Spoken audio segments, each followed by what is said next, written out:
Wilson into right center field, hit it Todd. This baby is way back. On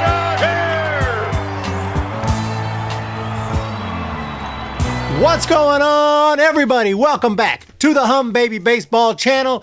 And today, I'm going to talk about a few more free agent signings, but more importantly, spring training is here. Pitchers and catchers have reported it's time to play baseball. And a few teams have made some signings, and there's one little rumor that's probably going to come true, I think, involving the Red Sox. But we'll start out with the Cincinnati Reds. They actually made another addition. This is not as big a signing as some of their other signings, but it is a pretty interesting signing, bringing back someone from last year, and that's Derek Dietrich. He's coming back on a minor league deal. This is a 30-year-old left-handed hitter. He is a nice little hitter. Last season, he did not play well overall, 187 average, 328 on base. He hit 19 bombs, but 12 of those 19 bombs came in a sick May that he just tore up the ball. He hit 304 in May with 22 RBI, but he had a shoulder issue that really slowed him down to the point where he wasn't playing at all, and he really struggled throughout the rest of the season. But in his 7-year career, his average is 246, so a little bit more acceptable.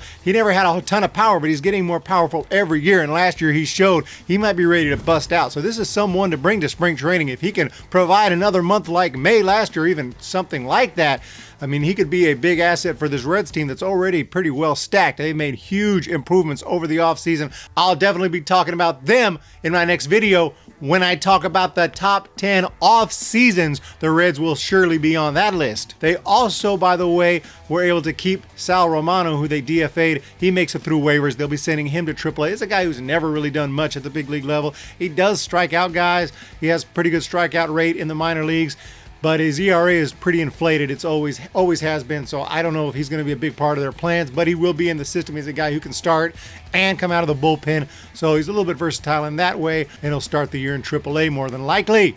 Second guy to talk about is Kevin Pillar. This is not official yet, but there are rumors, there are reports that the Red Sox are very close to signing Kevin Pillar. No one's going to replace Mookie Betts, but if there's kind of a player that's going to bring you excitement, a player that has really good defense, really impressive defense, a player that can hit some bombs, hit you some home runs, I mean, it's Kevin Pillar, out of who's left. You could also go Yasiel Puig. That would be the other option for the Red Sox. I don't know if they want Puig, but if they want Pillar, that will be a nice fit there for the Red Sox. A right-handed bat when the Red Sox do have a ton of lefties out in the outfield with Jackie Bradley Jr., and they just picked up Alex Verdugo, Andrew Benintendi. I don't know if I said that right, but those are left-handed hitters. So the Red Sox could use a right-handed hitter out there, and someone like Pillar. Remember, he knocked over 20 home runs last season, and he has spectacular defense. The advanced stats may say he's average. Watch with your eyeballs. He's not average. He's going to give you a low on-base percentage. That's the issue with Kevin Pillar. He does not get on base a lot. He doesn't walk a lot. But he does have some of those same attributes as far as exciting defense, as far as bringing some power. I'm not saying he's anywhere close to a Mookie Betts. Don't get me wrong. He can even steal bases, though. He's got speed out there. So, I mean, I'm just saying when you lose a guy like Mookie Betts for financial reasons, you need to sign a free agent who's going to at least kind of bring some of those attributes. Well, Kevin Pillar would be an option. I would definitely suggest Red Sox do sign Kevin Pillar. He is exciting. He is a really nice player, and I was really disappointed when the Giants didn't offer him a contract for 2020. But the Giants did sign somebody, and it's on a minor league deal, and that's Trevor Cahill, who has had a really nice career. You go back to his early days with the A's and then the Diamondbacks. He was a solid starter, a very nice number 2 or 3 starter for those teams. He could pitch. The guy was a ground ball pitcher. He would get outs. And then he goes to the Cubs. They convert him into a reliever, and he is really sick out of the bullpen. Very solid relief pitcher, and that was really awesome for the Cubs for a while. He bounced around a couple other teams. I can't remember who, but he ends up back with the A's in 2018, and again as a starter, has another really nice year. He has had a really sick career, a very impressive career.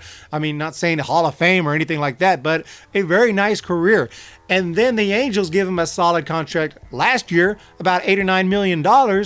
So they thought he was pretty valuable, but he did not pitch well in 2019. In his first 11 starts, his ERA was up almost at 7. So they said, well, you're going to have to move to the bullpen. Pitched a little better out of the bullpen, but sparingly. That was it. I mean, he didn't have a very good year at all, and he is going to be 32 years old. So he is a little bit older, but the Giants are giving him a minor league deal. Why not?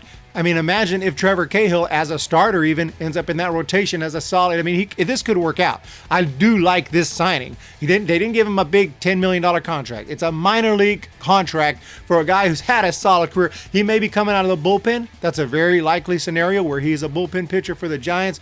But a team like the Giants that doesn't have a whole lot right now going for him, to add another arm that's been as successful in the big leagues, yeah, you might say, man, his career's over. There's no way he's coming back. Well, if not, he probably won't make the team. We'll probably find out in spring training. But if he looks good, who knows? Trevor Cahill for the Giants. I like the move.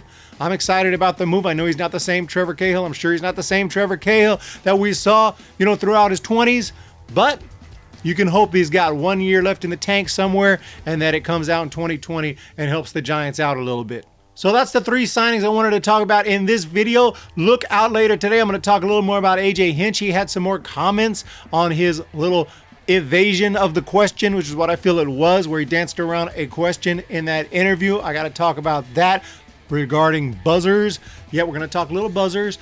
And I also will have a video coming up on the top 10 best off seasons of 2020 going into 2020. So that's going to be interesting.